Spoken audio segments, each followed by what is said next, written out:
আজকের ক্লাসে আমরা করব হচ্ছে ন্যারেশন চেঞ্জের একদম বেসিক ফরম্যাটটা।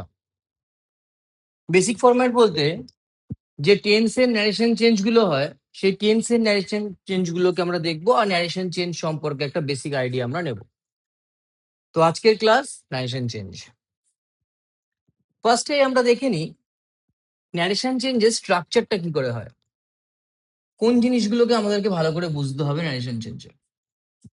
ফার্স্ট, ন্যারেশন চেঞ্জে হয় ডাইরেক্ট স্পিচ আর ইনডাইরেক্ট স্পিচ।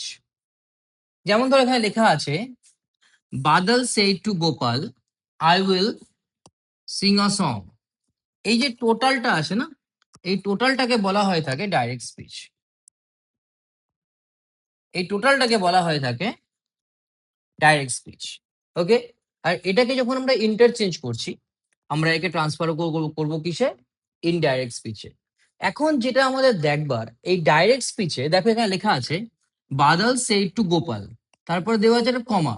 এই যে কমার আগের যে পোর্শনটা, এই যে বাদল said to গোপাল, এই পোর্শনটা যেটা হচ্ছে কমার আগে, এই পোর্শনটাকে বলা হয় রিপোর্টিং ভার্ব। এটা কিন্তু খুব ভালো করে মাথায় রাখতে হবে। কমার আগের যে পোর্শনটা, এটাকে বলা হয়ে থাকে রিপোর্টিং ভার্ব। আর যে পোর্শনটা দেখো কোটেশনের মধ্যে আছে, তাকে বলা হয়ে থাকে রিপোর্টেড স্পিচ। এই নামটা খুব ভালো করে জানতে হবে, কাকে রিপোর্টিং ভার্ব বলে আর কাকে রিপোর্টেড স্পিচ বলে। এটা বুঝতে না পারলে বা এটা মনে রাখতে পারলে কিন্তু রুলসটা মাথায় রাখতে পারবে না। আর আমি প্রত্যেকটা রুলসকেই কভার আপ করছি আজকে, মানে যতগুলো সম্ভব কভার আপ করছি, আর সুবিধা হবে। তাহলে আমরা বুঝে গেলাম কোনটা রিপোর্টিং ভার্ব, কোনটা রিপোর্টেড স্পিচ। আমরা জানি 5 রকমের সেন্টেন্স হয়: assertive sentence, interrogative sentence, imperative sentence, optative sentence and exclamatory sentence. এই প্রত্যেকটা সেন্টেন্সেরই কিন্তু ন্যারেশন চেঞ্জ হয়। তবে আমরা আজকে শুধুমাত্র টেন্সের ন্যারেশন চেঞ্জ দেখব, তারপরে সেন্টেন্স গুলোতে 1 বাই 1 আসবো। শুধু টেন্সের ন্যারেশন চেঞ্জ দেখব। ন্যারেশন চেঞ্জ করতে গেলে এই বিষয়টার উপর একটা আইডিয়া থাকা ভীষণই দরকার, কারণ এটা ছাড়া এর মধ্যে একটা মিস্টেক হয়ে গেলে 1 নাম্বারও কিন্তু পাবে না। তো ফার্স্ট অফ অল যে জিনিসটাকে তোমাকে মেমোরাইজ করতে হবে, অর্থাৎ মুখস্থ করতে হবে, সেটা কি? সেটা হচ্ছে, ধরো ডাইরেক্ট স্পিচে আছে নাও, ইনডাইরেক্ট স্পিচে then, here, there, this, that, this, those, come, go, ago, before. ঠিক আছে? Today, that day. তারপর ধরো tomorrow, the next day, yesterday, the previous day. এই যে চারটা আছে, আমি চারটা দিয়ে দিচ্ছি একবার এখানে। এই চারটা তুমি একটা স্ক্রিনশট তুলে রাখতে পারো। এই চারটাকে কিন্তু মুখস্থ করে ফেলতে হবে। ঠিক আছে? এখানে যদি একটা মিস্টেক থাকো, ধরো তোমাকে ডাইরেক্ট স্পিচে নাও দিয়েছে, তুমি ইনডাইরেক্ট স্পিচে নাওটাকে নাওরই রেখে দেবে, তাহলে কিন্তু পুরো আনসারটা কাটা। তুমি যতই ঠিক করো না কেন 1 নম্বরও দেবে না। তো এটা কিন্তু মাথায় রাখতে হবে। এবার আমরা ন্যারেশন চেঞ্জ করব। প্রত্যেকটা রুলসকে 1 বাই 1 দেখো। Rule number 1,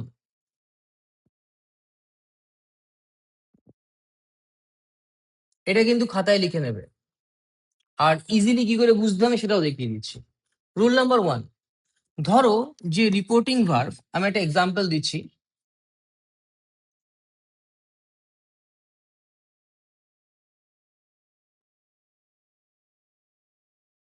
Rahul says to his brother,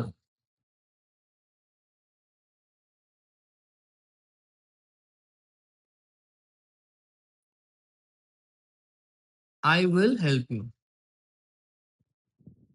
এই সেন্টেন্সটার মধ্যে ফার্স্ট দেখো রিপোর্টিং ভার্ব কি, এটা কিন্তু ডাইরেক্ট স্পিচে আছে। কিসে আছে? ডাইরেক্ট স্পিচে আছে এটা কিন্তু। ওকে, এর মধ্যে রিপোর্টিং ভার্ব কে? কমার আগের পোর্শনটা, Rahul says to his brother, এটাকে বলা হয়ে থাকে রিপোর্টিং ভার্ব।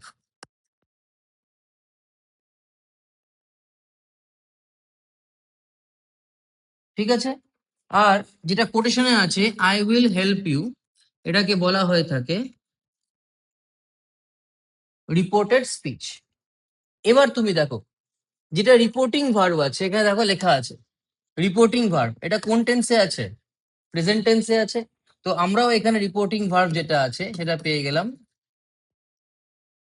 প্রেজেন্ট টেন্সে। আমাদের রিপোর্টিং ভার্ব প্রেজেন্ট টেন্সে আছে।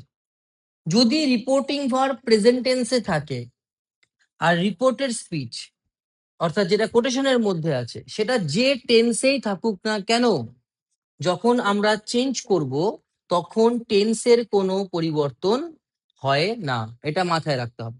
রিপোর্টিং ভার্ব যদি প্রেজেন্ট টেন্সে থাকে, রিপোর্টেড স্পিচ যে টেন্সেই হোক না কেন, রিপোর্টেড স্পিচে যখন আমরা ইনডাইরেক্ট স্পিচ করব তখন রিপোর্টেড স্পিচে টেন্সের কোনো পরিবর্তন হবে না, শুধুমাত্র পার্সনের পরিবর্তন হবে। একটা এই এক্সাম্পলের আনসারটা করি, আমরা বুঝতে পেরে যাব। আমরা সলভ করছি হচ্ছে ইনডাইরেক্ট,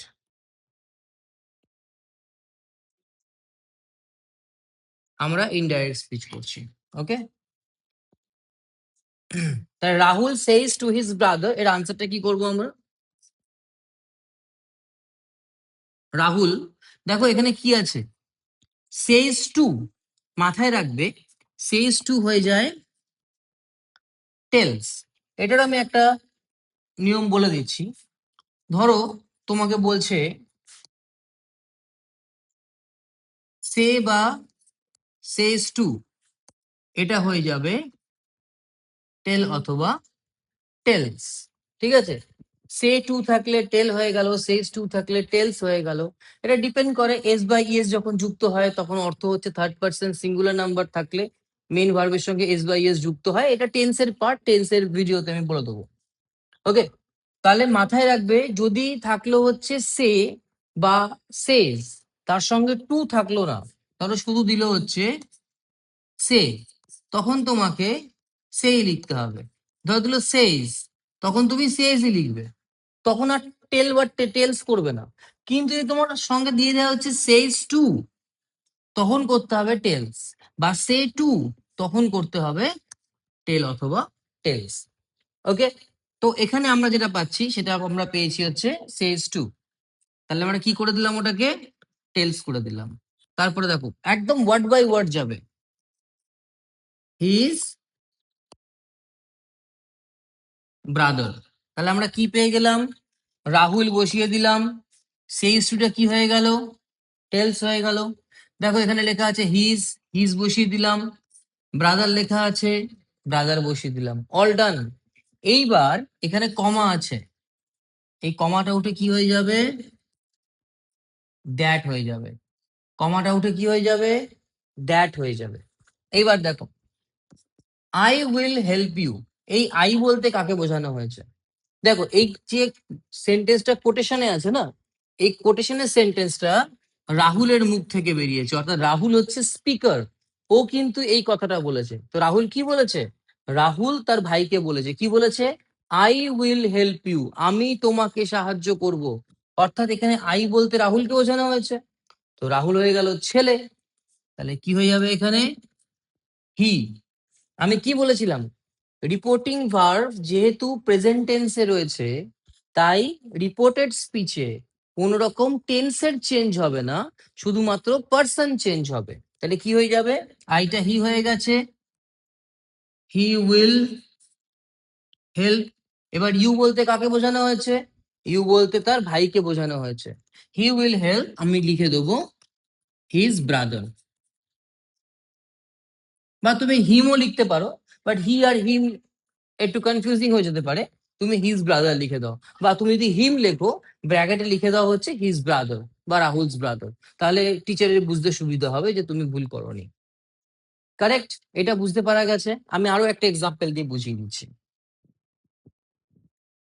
দেখো এটা কিন্তু যেটা করালাম, যে এক্সাম যে রুলসটা দিলাম সেই রুলসেরই এক্সাম্পল কিন্তু। ওকে, তাহলে এখানে রিপোর্টিং ভার্বকে, সরি,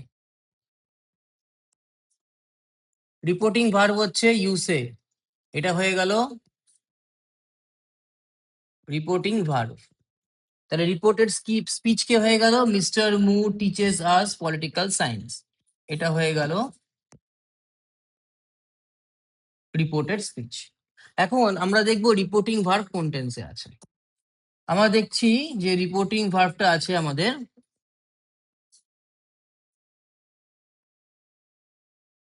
প্রেজেন্ট টেন্সে। রিপোর্টিং ভার্বটা কোন টেন্সে আছে, প্রেজেন্ট টেন্সে।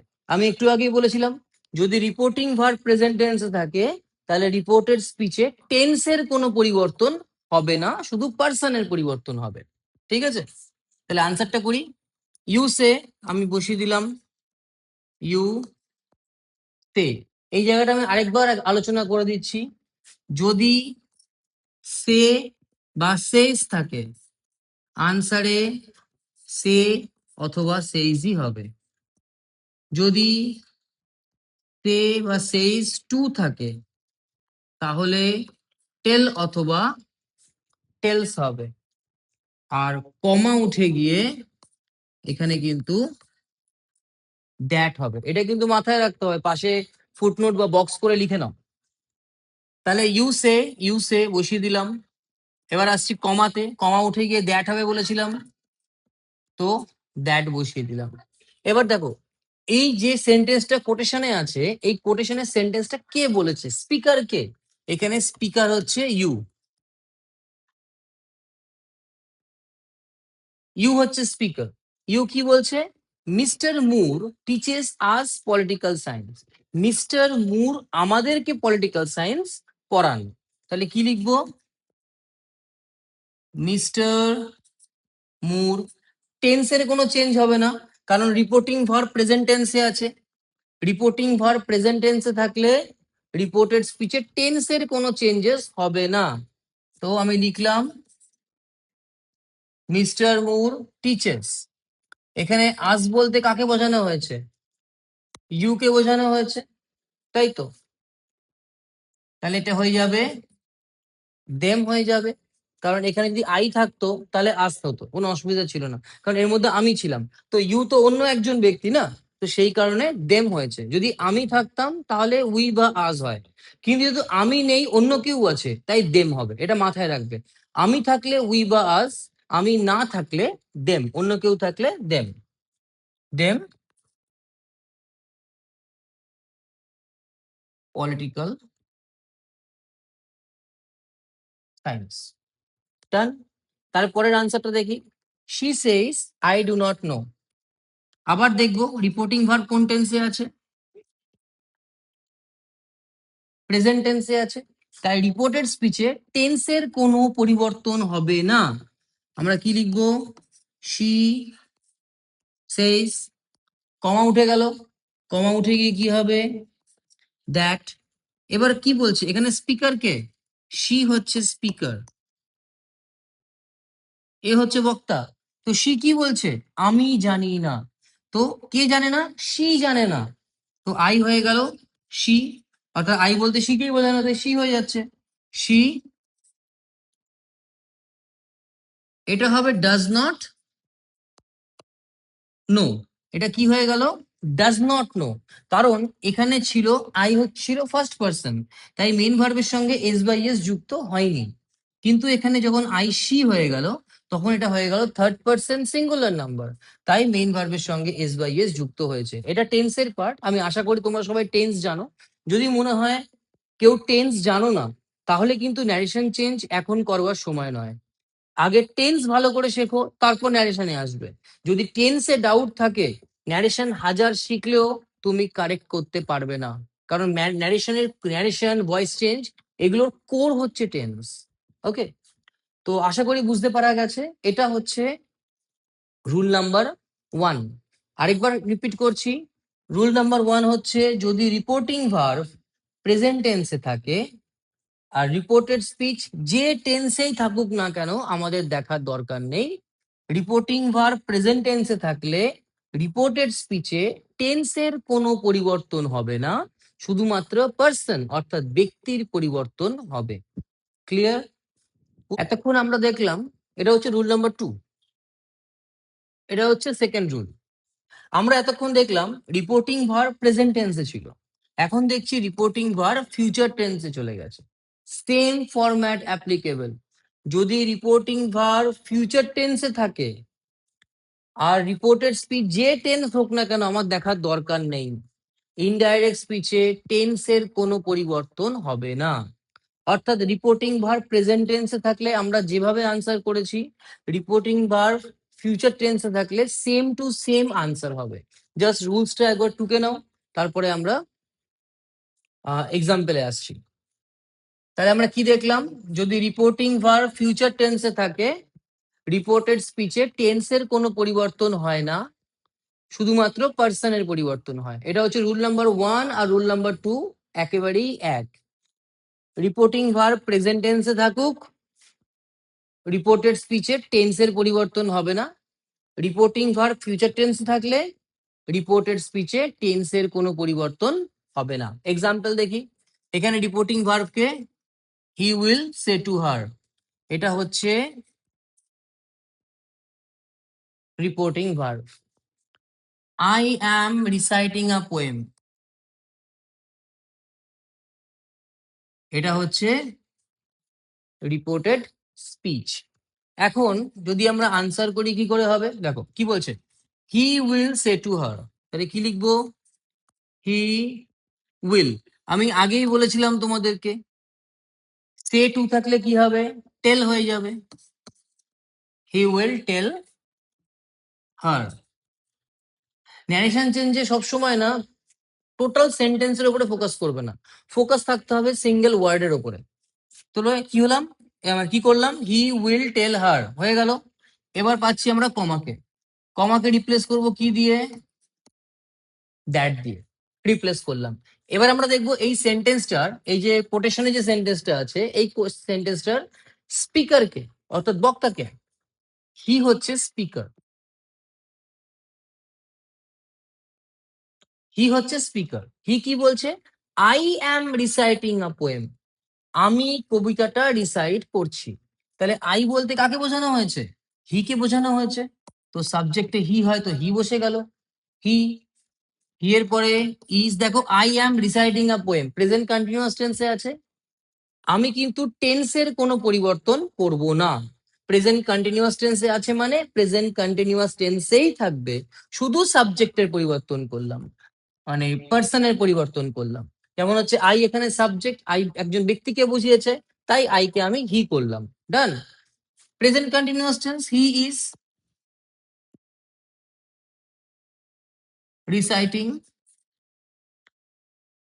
আ পোয়েম, প্রেজেন্ট কন্টিনিউয়াসই ছিল, প্রেজেন্ট কন্টিনিউয়াস টেন্সেই আছে। কেন চেঞ্জ করলাম না, আরেকবার বলছি, রিপোর্টিং ভার্ব যদি ফিউচার টেন্সে থাকে, রিপোর্টেড স্পিচে টেন্সের পরিবর্তন হবে না, শুধুমাত্র পার্সনের পরিবর্তন হবে। আরো একটা এক্সাম্পলে আসছি, দ্য চাইল্ড উইল সে, তাহলে এটা কি হয়ে গেল, এটা হয়ে গেল রিপোর্টিং ভার্ব।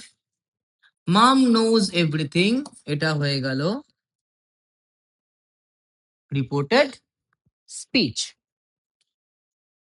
রিপোর্টিং ভার্ব কোন টেন্সে আছে, ফিউচারে আছে, অর্থাৎ রিপোর্টেড স্পিচে টেন্সের কোনো পরিবর্তন হবে না, শুধু পার্সনের পরিবর্তন হবে যদি রিকোয়ারমেন্ট হয় তো। তাহলে আনসার কি লিখবো, দ্য চাইল্ড উইল সে। এখানে দেখো উইল সে হলো, উইল টেল হলো না বা টেলস হলো না, তার কারণ কি, তার কারণ হচ্ছে এখানে সে টু নেই বা সেজ টু নেই, সে টু থাকলে ওরা টেল হয়ে যেত, রাইট। তাহলে দ্য চাইল্ড উইল সে। এবার টার্গেট হচ্ছে আমাদের কমা, কমাকে রিপ্লেস করব কি দিয়ে, দ্যাট দিয়ে। দ্য চাইল্ড উইল সে, বাচ্চাটা কি বলেছে, মানে কি বলবে, মাম নোজ এভরিথিং, মাম নোজ এভরিথিং, হয়ে গেল, ডান। তো এইভাবে হচ্ছে দুটো ন্যারেশনের আনসার হয়ে গেল।